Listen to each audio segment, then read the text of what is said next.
Phone ಮಾಡು ಜನಾರ್ದನ್.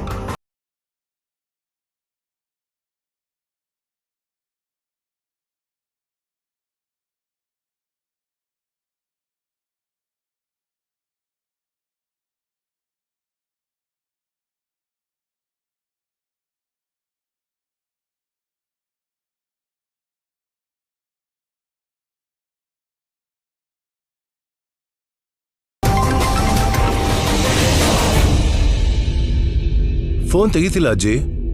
ಸರಿ ಜೈ ಗಂಗಾ, ನೀವಿಬ್ರು ರೂಪಾ ಮನೆಗೆ ಹೋಗಿ ನಿತ್ಯ ಅಸ್ಥಿನ ತಗೊಂಡ್ ಬನ್ನಿ. ಇವತ್ತು ನಮ್ಮ ಮನೇಲಿ ಇಟ್ಕೊಂಡು ನಾಳೆ ಗಂಗೆಲಿ ವಿಸರ್ಜನೆ ಮಾಡೋಣ. ಹೋಗ್ಬನ್ನಿ. ನಾನು ಹೋಗಲ್ಲ ಅಜ್ಜಿ.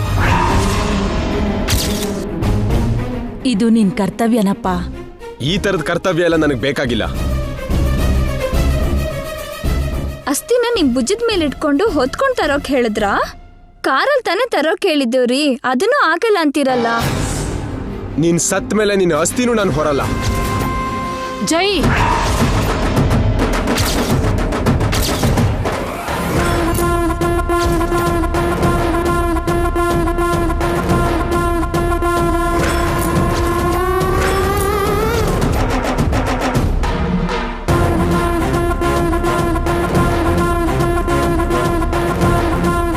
ಇನ್ನೊಂದ್ಸಲ ಗಂಗಾ ಸಾವಿನ ಬಗ್ಗೆ ಮಾತಾಡಿದ್ರೆ ನನ್ ಶವನ ನೋಡ್ಬೇಕಾಗುತ್ತೆ.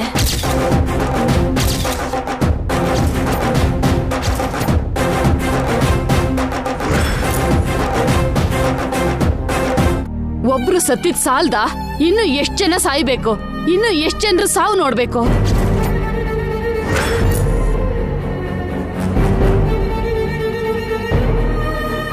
ಅಜ್ಜಿ ಆವೇಶ ಪಡ್ಬೇಡಿ. ಅವನ್ಗೆ ಹೇಳು ಜನಾರ್ದನ್, ನಿತ್ಯ ಅಸ್ಥಿನ ತಗೊಂಡ್ ಬರ್ತಾನೋ ಇಲ್ಲ ನನ್ ಶವನ ಹೊತ್ಕೊಂಡ್ ಹೋಗ್ತಾನೋ.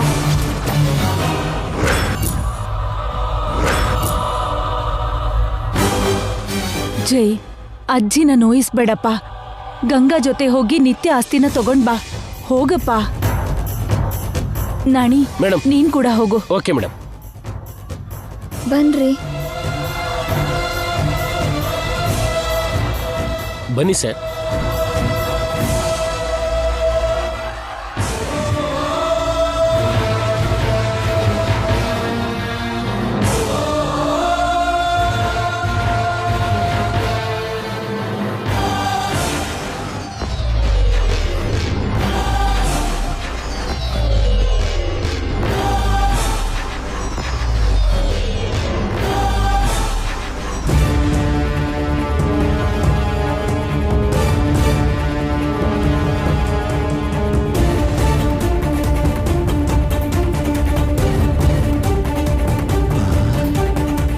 ಚಂದ್ರಿಕಾ ಎಷ್ಟು ಸೀರಿಯಸ್ ಆಗಿ ಯೋಚನೆ ಮಾಡ್ತಿದ್ದಾಳೆ ಅಂದ್ರೆ ಈ ಮನೆಗೇನೋ ದೊಡ್ಡ ಪ್ರಾಬ್ಲಮ್ಮೇ ಆಗೋದಿದೆ ಅಂತ ಅರ್ಥ. ಚಂದ್ರಿಕಾ, ಏನಷ್ಟು ಸೀರಿಯಸ್ ಆಗಿ ಯೋಚನೆ ಮಾಡ್ತಿದ್ಯಾ? ಏನ್ ವಿಷಯ? ಜೈ ಗಂಗಾ ತರಕ್ ಹೋಗಿರೋ ನಿತ್ಯ ಅಸ್ಥಿ ಬಗ್ಗೆ. ಆ ಬೂದಿಗ, ಎಲ್ಲಿ ನೀನ್ ಯಾವ್ದೋ ದೊಡ್ಡ ಪ್ಲಾನ್ ವಿಷಯ ಯೋಚನೆ ಮಾಡ್ತಿದ್ಯಾ ಅಂತ ನಾನ್ ಅಂದ್ಕೊಂಡಿದ್ದೆ. ಬೂದಿನ ಅಂತ ಅಷ್ಟೊಂದು ಈಸಿಯಾಗಿ ಹೇಳ್ಬೇಡಿ. ಯಾಕೆ ಅಂದ್ರೆ ಅದು ಅಸ್ಥಿ ಅಲ್ಲ, ನಮ್ ಪಾಲಿಗೆ ಆಧಾರ. ಆಧಾರನ? ಹೌದು, ನಿತ್ಯನ್ನ ಹಿಡಿಯೋ ಆಧಾರ. ಅವಳು ಬದುಕಿದಳೆ ಅನ್ನೋದಕ್ಕೆ ಸಾಕ್ಷಿ. ನಿತ್ಯನ ಹೊರಗೆಳೆಯೋ ಬ್ರಹ್ಮಾಸ್ತ್ರ. ಮನುಷ್ಯ ಸತ್ಮೇಲಲ್ವಾ ಅಸ್ಥಿ ಹೊರಗ್ ಬರೋದು? ಅಸ್ಥಿಯಿಂದ ಮನುಷ್ಯನ್ನ ಹೊರಗ್ ಹೇಗ್ ಕರ್ಸೋದು? ಕರೆಕ್ಟ್ ಆಗಿ ಹೇಳಿದ್ರಿ. ನಿತ್ಯ ಸತ್ಮೇಲಲ್ವಾ ಅವಳ ಅಸ್ಥಿ ತಗೊಂಡ್ ಬರೋದು. ನಿತ್ಯ ಸತ್ತಿಲ್ಲ ಅಂತ ನಮ್ಮಿಬ್ರಿಗೆ ಗೊತ್ತು. ಅವಳು ಬದುಕೆ ಇರೋದು ನಾವು ಕಣ್ಣಾರ ನೋಡಿದೀವಿ. ಈಗ ಅವಳ ಅಸ್ಥಿ ತರ್ತೀನಿ ಅಂತ ಗಂಗಾ ಜೈ ಅಲ್ಲಿ ಹೋದ್ರು. ಅವಳು ಬದುಕಿದ್ರೆ ಅವಳ ಅಸ್ಥಿ ಹೇಗ್ ತರ್ತಾರೆ? ಹಾ ಹೌದು, ಹೇಗ್ ತರ್ತಾರೆ? ಆಗಲ್ವಲ್ಲ. ಇಲ್ಲೇ ನಿತ್ಯ ನಮಗ್ ಸಿಕ್ಕಾಕೊಡೋದು. ನಿತ್ಯ ಸತ್ ಹೋದ್ಲು ಅಂತ ಜೈನ ನಂಬ್ಸೋದಿಕ್ಕೆ ರೂಪ ಗಂಗಾ ಸೇರಿ ಸತ್ತಿರೋ ಯಾರ್ದೋ ಅಸ್ಥಿನ ನಿತ್ಯ ಅಸ್ಥಿ ಅಂತ ಜೈಗೆ ಕಣ್ಕಟ್ತಾರೆ. ಆ ಕಳಶನ ಜೈ ಗಂಗೆಲ್ ಬಿಡೋದಕ್ಕೆ ಮನೆಗ್ ತರ್ತಾನೆ. ಅದನ್ನ ನಾವು ಕದಿಬೇಕು. ಅಸ್ಥಿ ಕದಿಯೋದೇನು ಚಂದ್ರಿಕಾ ಅಸಹ್ಯವಾಗಿ? ಅದೇನಾದ್ರೂ ಆಸ್ತಿನ ಹೊಡ್ಕೊಳ್ಳೋಕೆ? ಅದು ಅಸ್ಥಿ ಅಲ್ಲ ರೀ, ಆಧಾರ ಅಂತ ಹೇಳಿಲ್ವಾ? ಓ, ಅದನ್ನ ಕದ್ದು ಗಂಗೆಯಲ್ಲಿ ಬಿಡದೆ ಯಾವ್ದಾದ್ರೂ ಮೋರಿಗೆ ಚೆಲ್ಬಿಟ್ರೆ ಬದುಕಿರೋ ನಿತ್ಯಗೆ ಕೋಪ ಬಂದು ಹೊರಗ್ ಬರ್ತಾಳೆ ಅಂತ ನಿನ್ ಪ್ಲಾನ್ ಅಲ್ವಾ? ನನ್ಗೆ ಅರ್ಥ ಆಯ್ತು. ಮೋರಿಲ್ ಎಸಿಬೇಕಾಗಿರೋದು ಅದನ್ನಲ್ಲ, ನಿಮ್ ದೊಡ್ಡ ತಲೆನ. ಆಧಾರನೇ ಮೋರಿಲ್ ಚೆಲ್ಲಿ ಏನ್ ಮಾಡ್ತೀರಾ? ಮತ್ತೆ ನೀನೇನ್ ಮಾಡ್ತೀಯಾ? ಅದನ್ನ DNA ಟೆಸ್ಟ್ ಕಳಿಸಿ ಅವು ನಿತ್ಯ ಆಸ್ತಿನೇ ಅಲ್ಲ ಅಂತ ಜೈಗೆ ಪ್ರೂವ್ ಮಾಡ್ತೀನಿ. ನಿತ್ಯ ಬದುಕೆ ಇದ್ದಾಳೆ ಅಂತ, ಗಂಗಾ ರೂಪ ಸುಳ್ಳು ಹೇಳ್ತಾ ಇದ್ದಾರೆ ಅಂತ ಜೈಗೆ ಅರ್ಥ ಆಗೋ ಹಾಗೆ ಮಾಡ್ತೀನಿ. ಜೈಗೆ ಅವರೆಲ್ಲ ಸೇರಿ ಇನ್ನೂ ಮೋಸ ಮಾಡ್ತಿದ್ದಾರೆ ಅಂತ ಗೊತ್ತಾಗೋ ಹಾಗೆ ಮಾಡ್ತೀನಿ. ಸೂಪರ್ ಚಂದ್ರಿಕಾ, ನಿನ್ ಮಾತಿಗೆ ಎದುರೇ ಇಲ್ಲ. ನೀನ್ ಹೇಳ್ದ ಹಾಗೆ ಅದು ಅಸ್ಥಿ ಅಲ್ಲ, ನಿತ್ಯನ ಹಿಡಿಯೋ ಆಧಾರ ಅದು. ನಿತ್ಯ ಬದುಕಿದಾಳೆ ಅಂತ ಗೊತ್ತಾದ ತಕ್ಷಣ ಜೈ ಗಂಗಾನ ಹೊರಗೆ ಹಾಕ್ತಾನೆ. ಜೈ ಹತ್ರ ಚೀಟಿಂಗ್ ಕೇಸ್ ಹಾಕ್ಸಿ ಆ 3 ಜನರನ್ನ ಜೈಲಿಗೆ ಸೇರಿಸಿ ಚಿಪ್ ಹಿಡ್ಕೊಳ್ಳೋ ಹಾಗೆ ಮಾಡ್ತೀನಿ. ಹಾ, ನಮ್ಗೆ ಎಮ್ಮೆಯಿಂದ ಒದಿಸಿದ್ಲಲ್ಲ, ಆ ಗಂಗಾನ ಜೈಲಲ್ಲಿ ಕಂಬಿ ಎಣ್ಸೋ ಹಾಗೆ ಮಾಡಿ, ಜೈಲಿನ ಕೆಲಸ ಮಾಡಿ ಕಣ್ಣೀರ್ ಹಾಕೋ ಹಾಗೆ ಮಾಡ್ಲೇಬೇಕು. ನಮಗ್ ಕಷ್ಟ ಕೊಟ್ಟವ್ರು ಯಾರು ಸುಖ ಪಡೋದಕ್ಕೆ ಬಿಡಬಾರ್ದು. ನಾವು ಪಟ್ಟಿರೋ ಕಷ್ಟಕ್ಕೆ 10ರಷ್ಟು ಕಷ್ಟ ಅವ್ರು ಪಡೋ ಹಾಗೆ ಮಾಡ್ತೀನಿ.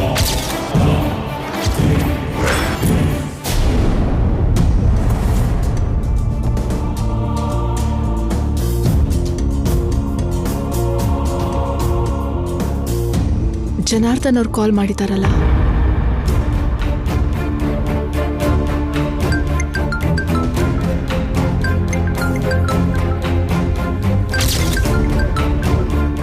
ರೂಪಾ ಅವ್ರು ಕಾಲ್ ಮಾಡ್ತಿದಾರಲ್ಲ.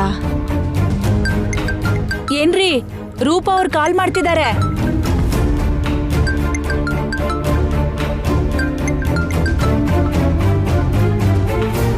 ಹಲೋ ಅಜ್ಜಿ, ರೂಪಾ ಅವ್ರ ಲೈನಲ್ಲಿದ್ದಾರೆ. ಕೊಡಿಲಿ.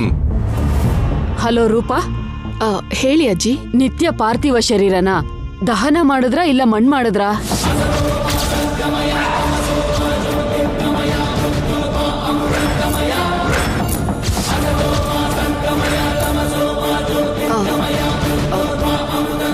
ದಹನ ಮಾಡಿದ್ದು ಅಜ್ಜಿ. ಅವಳ ಚಿತಾಭಸ್ಮ ಅಸ್ಥಿ ಎಲ್ಲ ಇದೆ ಅಲ್ವಮ್ಮ? ಇವಾಗ ಇದನ್ನೆಲ್ಲ ಯಾಕೆ ಕೇಳ್ತಿದ್ದಾರೆ? ಅದು ಇದೆ ಅಜ್ಜಿ. ಯಾಕೆ ಕೇಳ್ತಿದ್ದೀರಾ? ಅದು ಬೇಕಾಗಿತ್ತಮ್ಮ. ಯಾಕೆ ಬೇಕು ಅಜ್ಜಿ? ಆಗಾಗ ಗೊತ್ತಿಲ್ದೇನೆ ದೇವ್ರು ನಮ್ಮ ಹತ್ರ ಒಳ್ಳೆ ಕೆಲಸ ಮಾಡಿಸ್ತಾನೆ. ನಿತ್ಯ ಅಸ್ಥಿನ ಎತ್ತಿಟ್ಟು ನೀವು ಒಳ್ಳೆ ಕೆಲಸ ಮಾಡಿದ್ದೀರಾ. ಜೈ ಕೈಯಾರೆ ಅದನ್ನ ವಿಸರ್ಜನೆ ಮಾಡ್ಬೇಕು ಅಂತ ಆ ದೇವ್ರು ಬರ್ದಿದ್ದಾನೆ.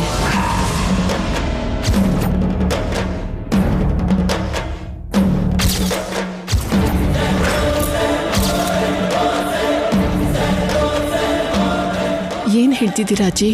ನಿತ್ಯ ಅಸ್ಥಿನ ಜೈ ಕೈಯಲ್ಲೇ ಗಂಗೆಗೆ ಸೇರಿಸಿದ್ರೆ ಒಳ್ಳೇದು ಅಂತ ನಮ್ ಶಾಸ್ತ್ರಿಗಳು ಹೇಳಿದ್ದಾರೆ.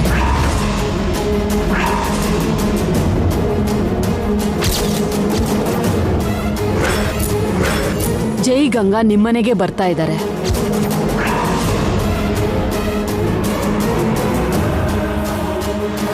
ಈಗಾಗ್ಲೇ ಬಂದಿರ್ಬೋದು. ಅವ್ರ ಕೈಯಲ್ಲಿ ಅಸ್ಥಿನ ಕೊಟ್ಕಳ್ಸಿ. ಅಜ್ಜಿ, ಅದು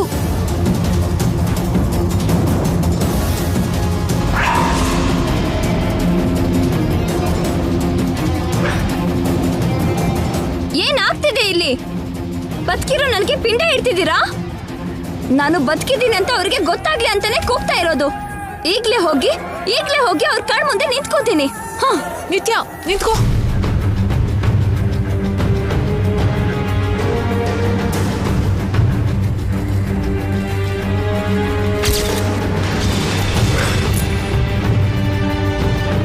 ನಿತ್ಯ ಪಾರ್ಥಿವ ಶರೀರನ ದಹನ ಮಾಡಿದ್ರಾ ಇಲ್ಲ ಮಣ್ಣು ಮಾಡಿದ್ರಾ? ನಿತ್ಯ ಅಸ್ಥಿನ ಜೈ ಕೈಯಲ್ಲೇ ಗಂಗೆಗೆ ಸೇರಿಸಿದ್ರೆ ಒಳ್ಳೇದು ಅಂತ ನಮ್ ಶಾಸ್ತ್ರಿಗಳು ಹೇಳಿದ್ದಾರೆ.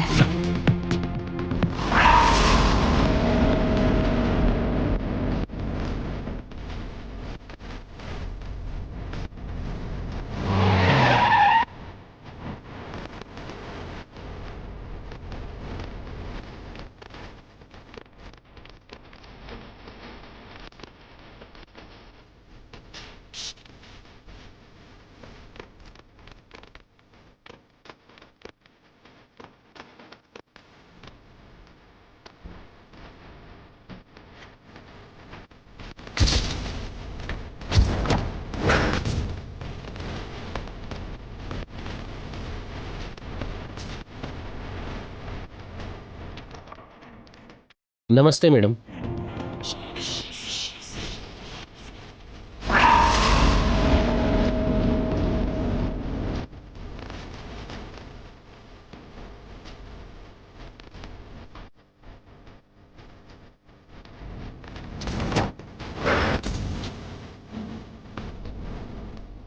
ಮೇಡಮ್ ಯಾಕೆ ಹೀಗಿದ್ದಾರೆ?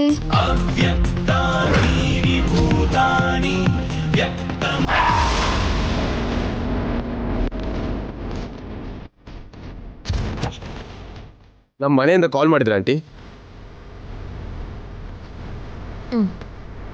ಇಲ್ಲಿವರೆಗೂ ನನ್ನ ಲೈಫಲ್ಲಿ ಪ್ರತಿಯೊಂದು ನನ್ನಿಷ್ಟದ ಪ್ರಕಾರನೇ ಆಗ್ತಿತ್ತು. ಆದರೆ ನಿಮ್ಮ ಮಗಳ ವಿಷಯದಲ್ಲಿ ಮಾತ್ರ ನನಗೆ ಗೊತ್ತಿಲ್ಲದೆ ಏನೇನೋ ಆಗೋಯ್ತು. ನನಗೆ ಗೊತ್ತಿಲ್ಲದೆ ನನ್ನ ಜೀವನಕ್ಕೆ ಯಾರ್ಯಾರೋ ಬರ್ತಾರೆ, ನನ್ನವರು ಅಂತ ಹೇಳ್ಕೋತಾರೆ. ನನಗಿಷ್ಟ ಇಲ್ದಿರೋ ಕೆಲಸನ ನನ್ನ ಹತ್ರನೇ ಮಾಡಿಸ್ತಿದ್ದಾರೆ. ಸತ್ತೋಗಿರೋ ನಿಮ್ಮ ಮಗಳು ನಿತ್ಯ ನನ್ನ ಜೊತೆ ಎಷ್ಟು ದಿನ ಇದ್ಲೋ ನಂಗೆ ಗೊತ್ತಿಲ್ಲ. ಆದರೆ ನನ್ನ ಮೊದಲನೇ ಹೆಂಡತಿ ಆಗ್ಬಿಟ್ಲು. ಬದುಕಿರೋ ನಿಮ್ಮ ಮಗಳು ಅಲ್ದೇ ಇರೋ ಈ ಗಂಗಾ ನನ್ನ ಯಾಕೆ ಮದುವೆ ಆದ್ಲು ಅನ್ನೋದೇ ನಂಗೆ ಗೊತ್ತಿಲ್ಲ. ಆದರೆ ನನ್ನ ಎರಡನೇ ಹೆಂಡತಿ ಆದ್ಲು. ಸತ್ತಿರೋ ನಿತ್ಯ ಬದುಕಿರೋ ಗಂಗಾ ನನ್ನನ್ನು ಸ್ವಂತ ಮಾಡ್ಕೊಳ್ಳೋಕೆ ನೋಡ್ತಿದ್ದಾಳೆ. ಆದರೆ ಈ ವಿಷಯ ಅವ್ರಿಗೆ ಗೊತ್ತೇ ಇಲ್ಲ. ಕುದುರೆನ ನೀರಿನ ತನಕ ತಗೊಂಡು ಹೋಗ್ಬೋದು, ಆದರೆ ಬಲವಂತ ಮಾಡಿ ನೀರು ಕುಡ್ಸೋಕ್ಕಾಗಲ್ಲ. ನಾನು ಯಾರಿಗೂ ಸೇರಿದವನಲ್ಲ.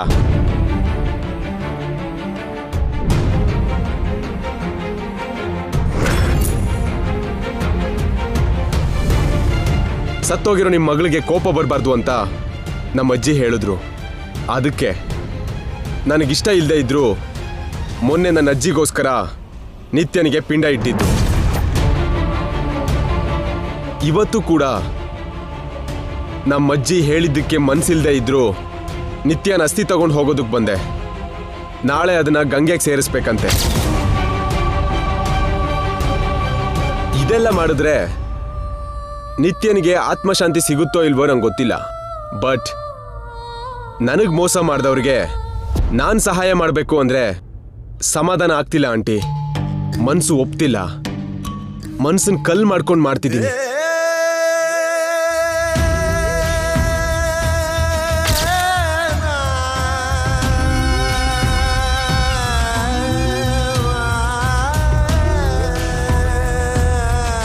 ಇದನ್ನೆಲ್ಲ ನಿಮಗೆ ಯಾಕೆ ಹೇಳ್ತಿದ್ದೀನಿ ಅಂದರೆ, ಸತ್ತೋಗಿರೋಳ್ಗೇನೆ ಇಷ್ಟೊಂದು ಮಾಡೋನ್ಗೆ ಬದುಕಿರೋ ಗಂಗನ್ಗೆ ಇನ್ನೆಷ್ಟು ಮಾಡ್ತಾನೆ ಅಂತ ಅನ್ಕೋತಾರೆ. ನೀವು ಎಕ್ಸ್ಪೆಕ್ಟೇಷನ್ಸ್ ಇಟ್ಕೊಳ್ಬಾರ್ದು. ಅದೆಲ್ಲ ನಿಮ್ಮ ಕನಸು ಅಂತಾನೆ ಅನ್ಕೊಳ್ಳಿ. ಯಾಕಂದ್ರೆ ನಿಮ್ಮೆಲ್ಲರ ದೃಷ್ಟಿಲಿ ನಿತ್ಯ ಮಾತ್ರ ಸತ್ತು ಹೋಗಿರೋದು. ನನ್ನ ದೃಷ್ಟಿಲಿ ಮಾತ್ರ ನಿತ್ಯ ಗಂಗಾ ಇಬ್ರು ಸತ್ತು ಹೋಗಿದ್ದಾರೆ.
ಭಗವಂತ, ಮೊನ್ನೆ ಪಿಂಡ ಇಟ್ಟಿದ್ದಕ್ಕೆ ನಿತ್ಯ ದೊಡ್ಡ ಗಲಾಟೆ ಮಾಡಿದ್ಲು. ಈಗ ಅಸ್ಥಿ ವಿಷಯ ಗೊತ್ತಾದ್ರೆ ಇನ್ನೇನ್ ಮಾಡ್ತಾಳೋ? ಇವಾಗ ಇಲ್ದೇ ಇರೋ ಅಸ್ಥಿನ ಎಲ್ಲಿಂದ ತಗೊಂಡ್ ಬರೋದು? ಏನ್ ಮಾಡ್ಲಪ್ಪ ದೇವ್ರೇ?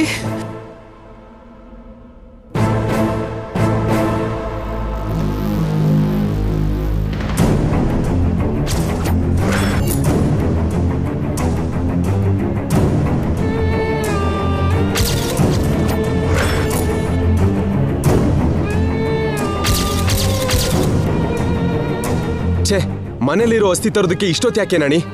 ಹೋಗಿ ನೋಡು ಅಂತೀರಾ sir?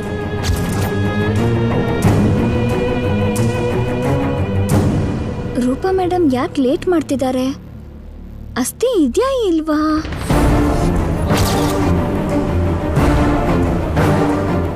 Ma'am,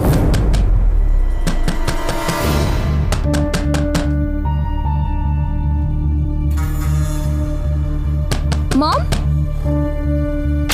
mom, door open ಮಾಡು.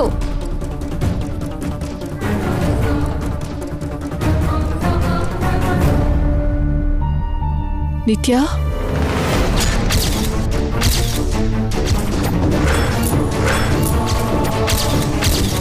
ನಿತ್ಯ, ನಿನ್ ಟೆನ್ಷನ್ ನನಗೆ ಅರ್ಥ ಆಯ್ತು ಮಾಮ್.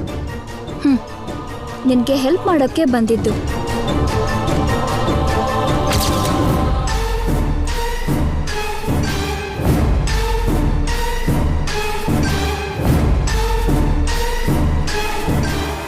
ತಗೋ.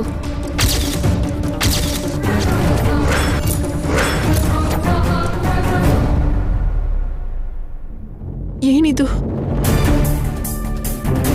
ನನ್ನ ಅಸ್ಥಿ.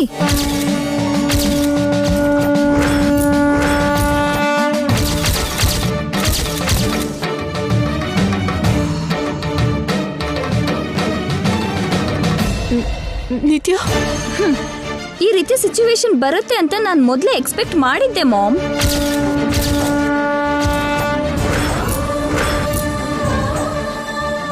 ಛೇ, ಇಲ್ಲಿ ಬರೋದೇ ಟೈಮ್ ವೇಸ್ಟ್ ಅನ್ಕೊಂಡ್ರೆ ಇನ್ನೂ ಟೈಮ್ ಕಿಲ್ ಮಾಡ್ತಿದ್ದಾರೆ.